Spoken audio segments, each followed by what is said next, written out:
ایک وہ وقت بھی تھا جب دکاندار کے پاس کھوٹا سکہ چلا دینا ہی سب سے بڑا فراڈ سمجھا جاتا تھا۔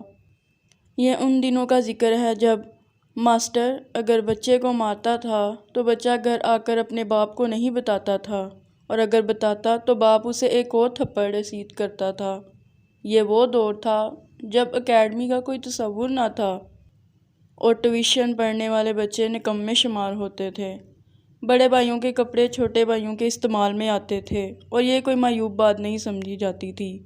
لڑائی کے موقع پر کوئی ہتھیار نہیں نکالتا تھا، صرف اتنا کہنا کافی ہوتا، میں تمہارے ابا جی سے شکایت کروں گا۔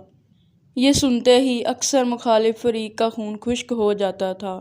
اس وقت کے ابا جی بھی کمال کے تھے۔ صبح سویرے فجر کے وقت کڑکدار آواز میں سب کو نماز کے لیے اٹھا دیا کرتے تھے۔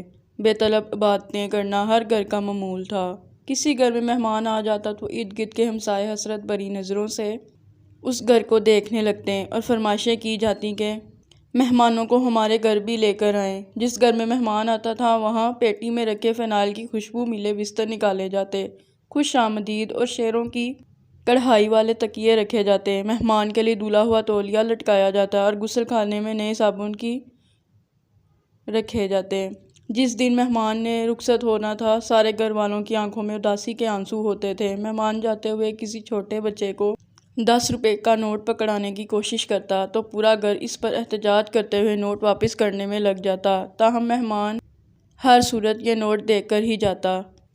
شادی بیاہوں میں سارا محلہ شریک ہوتا تھا۔ شادی غمی میں آنے جانے کے لیے ایک جوڑا کپڑوں کا علیحدہ سے رکھا جاتا جو اسی موقع پر استعمال میں لایا جاتا تھا۔ جس گھر میں شادی ہوتی تھی ان کے مہمان اکثر محلے کے دیگر گھروں میں ٹھہرائے جاتے تھے۔ محلے کی جس لڑکی کی شادی ہوتی تھی بعد میں پورا محلہ باری باری میاں بیوی کی دعوت کرتا تھا۔ کبھی کسی نے اپنا عقیدہ کسی پر تھوپنے کی کوشش نہیں کی، کبھی کافر کافر کے نعرے نہیں لگے۔ سب کا رونا ہنسنا سانجھا تھا، سب کے دکھ ایک جیسے تھے، نہ کوئی غریب تھا نہ کوئی امیر، سب خوشحال تھے۔